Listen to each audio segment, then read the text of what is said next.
मनोज काका, आपके चेहरे की मुस्कान मुझे बता रही है कि आप इस बात को थोड़ा सा अपसेट है कि मैं देरी से आई हूँ। मैं इसके लिए आपसे माफ़ी चाहती हूँ और दिल से माफ़ी चाहती हूँ।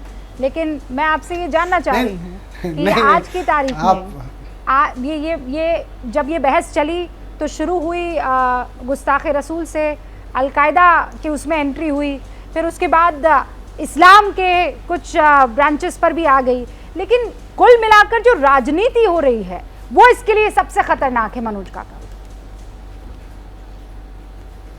देखिए रुक्का, आपके माफ़ी के लिए बहुत शुक्रिया और माफ़ी का कोई सवाल ही नहीं है। मैं मुस्कुरा इसलिए रहा था कि ये जो आज का जो विमर्श है, इस विमर्श में मुझे जो लगा कि व्यक्तिगत रूप से कम मुझे नहीं रहना चाहिए था, क्योंकि कब से ये विमर्श चल रहा है। सवाल है, मैं डॉक्टर अंबेडकर की एक लाइन से आपको बात शुरू करना कि डॉक्टर अंबेडकर जो हमारे संविधान के निर्माता हैं, आज़ादी के बाद मुल्क जिनके बताए हुए सिद्धांतों पे चलता है, वो कहते थे कि मैं किसी भी ऐसे धर्म को नहीं मानता जो मानवता और भाईचारे को बढ़ावा नहीं देता है।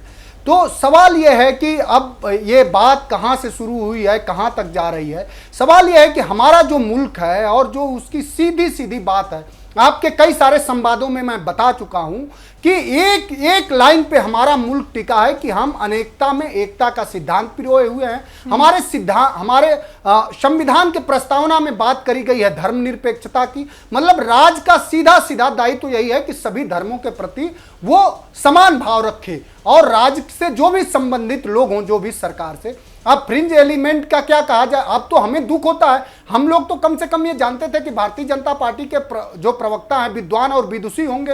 अब भारतीय जनता पार्टी की सरकारों ने स्वयं कहा दिया है कि फ्रिंज एलिमेंट है। फ्रिंज एलिमेंट का जो हिंदी में मतलब होता है वो सीधा सीधा लंपट या असामाजिक तत्व होता है। तो अब सवाल यह है कि इस तरह के तत्वों का बढ़ावा क्यों दें। और कोई भी बाहरी ताकत के सवाल पर हम ये कहना चाहेंगे कि तालिबान और अलकायदा अपनी हैसियत में रहे। समाजवादी पार्टी की तरफ से स्पष्ट मत है, हमारा ये मुल्क जो है इसमें भगत सिंह के साथ अशफाक भी शहीद हुए, वीर अब्दुल हमीद का ये मुल्क है। कभी भी कोई बाहरी ताकत भारत की अखंडता का कुछ भी नहीं बिगाड़ सकती। सवाल यह है कि लेकिन आपस में भी भारतीय जनता पार्टी को और खास करके मोदी सरकार को आप ऐसे लोगों को लगातार क्यों बढ़ावा देते हैं जो नफरत का व्यापार करना चाहते हैं। आपके जब प्रवक्ता थक जाते हैं तो जो लोग नफरत भरा बयान देते हैं उनको वो आगे आए, ऐसे लोगों को आप जेड श्रेणी तक की सुरक्षा देते हैं, उनको और बढ़ाते हैं आप। तो सवाल है कि जो हमारा संविधान है, संविधान का आर्टिकल 14 कहता है कि everyone is equal before the law, हम सब एक समान है, हम एकता में। आप आज विकास की बात होनी चाहिए। बेरोजगारी, आज दुनिया में सबसे ज्यादा बेरोजगारी की मार हम झेल रहे हैं। भूखमरी में हमारी बहुत हालात खराब है, किसानों की हालात खराब है। आप अगर महंगाई की बात कर रहे हैं तो महंगाई में 24 सालों में सबसे ज्यादा महंगाई है। तो जो लोगों के जीवन के जो जरूरी सवाल हैं उन जरूरी सवालों पर अगर बात हो जाए और रूबिका जैसी विदुषी पत्रकार अगर लोगों के जीवन के जरूरी सवालों पर, बेरोजगारी पर, जो आर्मी भर्ती बंद पड़ी है उस पर, जो एसएससी जीडी के लड़के नागपुर से दिल्ली पैदल आने को मजबूर है, अगर इन सब सवालों पे जिस दिन विमर्श करेंगी मैं यकीन से कह सकता हूँ नहीं, क्या ये महत्वपूर्ण नहीं है? कानपुर हिंसा पर मुझे क्या बिल्कुल करिए, आंखें बंद करने, अमन और चैन रहेगा तब तो विकास होगा। नहीं, बिल्कुल आंखें बंद न करिए। अच्छा, उस दिन रुबिका लियाकत, सुनिए ना, आप आंखें खोलिए थोड़ा बेरोजगारी पर, मैं बताती हूँ बेरोजगारी पर आंखें खोलिए, महंगाई पर आंखें खोलिए। सुनिए ना, महंगाई, बेरोजगारी, उसी को दूर करने के लिए उत्तर प्रदेश में उस दिन क्या हो रहा था, आप मुझे बताइए ना, क्या हो रहा था उस दिन? कड़ी कार्रवाई सुबह क्या हो रहा था? सुबह में निवेश हो रहा था और रुबिका लियाकत उसी की एक रिपोर्ट तैयार कर रही थी। फिर शाम होते होते क्या होता है, कानपुर की सड़कों पर हाथों में छोटे छोटे बच्चे पत्थर लिए नजर आते हैं, पत्थरबाजी करते हुए नजर आते हैं। अब मुझे ये बताइए, आप कह रहे हैं कि ये खबर इम्पोर्टेंट नहीं है, पत्थरबाजी इस खबर पर अरे तो आप ये क्या, आप क्या चाहते हैं कि मैं क्यों नहीं सुन पाऊंगी? मैं तो पूरी तरीके से सुन रही हूँ, मैं पूरी तरीके से सुन रही हूँ। आप ये कह रहे हैं नहीं, क्यों नहीं सुनूंगी? आप सुनिए, आप देखिए, आप कितना लंबा बोले। किसी ने बीच में, किसी के बीच में कोई नहीं बोला, आपके बीच में कोई नहीं बोला। किसी स्टेट में लॉ एंड ऑर्डर, अरे मनोज काका, आपने मेरा शो देखा है? जब से कानपुर में ये सब हुआ है, तब से इंटेलिजेंस से लेकर उत्तर प्रदेश पुलिस से लेकर सबको सवाल पूछे गए हैं। अब आप हर डिबेट में नहीं शामिल थे ना, आप सुन नहीं सकते। सुनने की बात नहीं है, मुझे तो सवाल पूछने हैं, मैंने पूछ लिए वो सवाल। मनोज काका मुझसे क्यों करेंगे आप? अरे सवाल लेंगी नहीं, सवाल मैं पूछूंगी कि उत्तर प्रदेश पुलिस जो है वो कहां चूक कर गई? उनकी नाक के नीचे प्रधानमंत्री नरेंद्र मोदी वहां पर मौजूद है, वहां पर बड़ा बड़ा निवेश जो है लाया जा रहा है, और ये लोग हाथ में पत्थर लेकर पत्थरबाजी करते हैं। संयम का परिचय दीजिए। संयम क्या? थोड़ा धैर्य का परिचय जो आप चाह रहे हैं वही सवाल मैं पूछ रही हूँ। थोड़ा संयम का परिचय दीजिए। आपका उन्मादी भरा व्यवहार पूरा देश देख रहा है। ये उन्माद कहाँ है? मैं एक सवाल मैं सवाल पूछूं तो परेशानी, ना पूछूं तो परेशानी।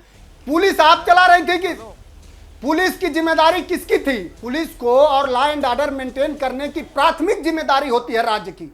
थोड़ा ये भी तो आप बात करिए। और वो किसने आईबी किसके साथ था? एलआईयू रिपोर्ट रूबिका लियाकत को कर रही थी, मनोज काका को कर रही थी कि योगी आदित्यनाथ की सरकार को कर रही थी? मैं आपके ठीक पहले बोल गई, आप कहिए। लेकिन मुझे ये बताइए, पुलिस पर तो आप बड़े से सवाल कर देते हैं, बड़ा बड़ा सवाल लगा देते हैं, और करना भी चाहिए। मेरा सवाल पुलिस पर आप सवाल नहीं करेंगे, विपक्ष के रहते अगर सवाल नहीं होगा तो किस पर सवाल होगा? आप कीजिए, योगी आदित्यनाथ की सरकार पर सवाल कीजिए, मोदी सरकार पर सवाल कीजिए, होना भी चाहिए, विपक्ष का ये काम है। लेकिन दंगाइयों पर एक लाइन बोल पाएंगे? लॉ एंड ऑर्डर की स्थिति खराब है, दंगाइयों पर एक लाइन बोल पाएंगे? तक पुलिस लोगों के घरों में जुम्मे की नमाज के बाद हाथ में पत्थर लेकर पत्थरबाजी करते उन लोगों के बारे में मनोज काका कुछ बोल पाएंगे?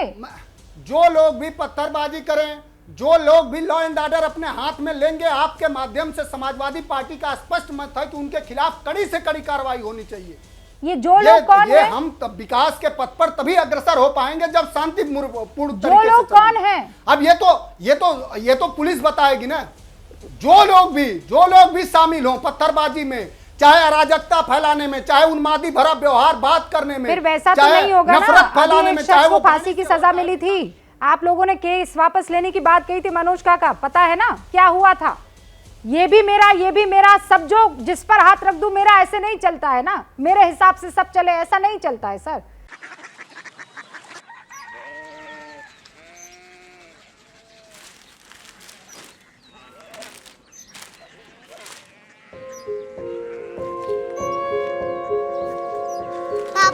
बाबा कोरिया सिटी जानी ना?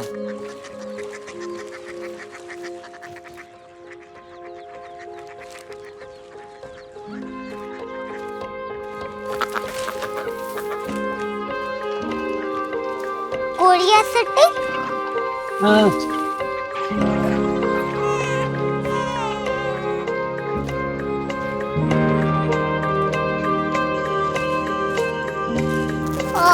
कोरिया सिटी कहाँ पे है?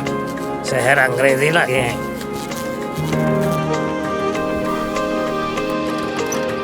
Korea city.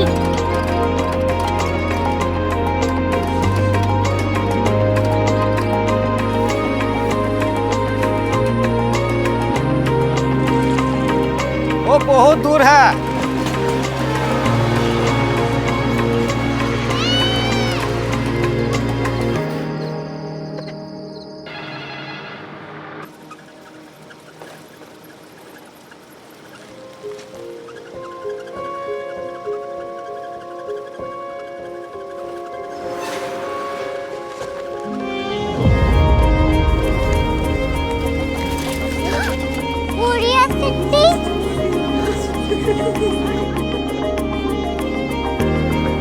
दुनिया कुछ लोग बड़े होते हैं। कोरिया सिटी कहाँ है? प्रोफेसर साहब को पता होगा। हो, ये छोटा वाला ग्लोब लगता है, और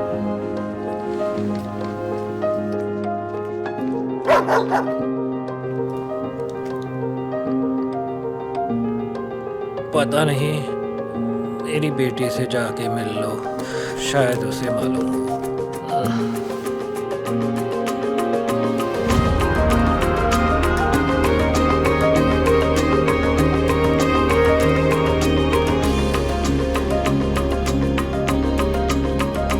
हाय,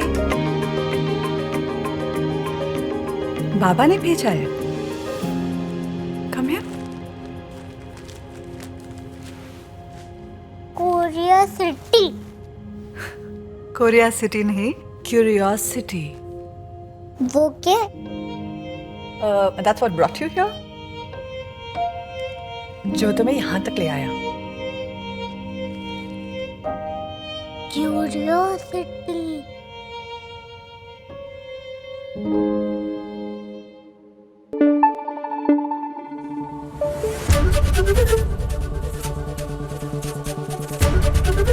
एबीपी न्यूज आपको रखे आगे।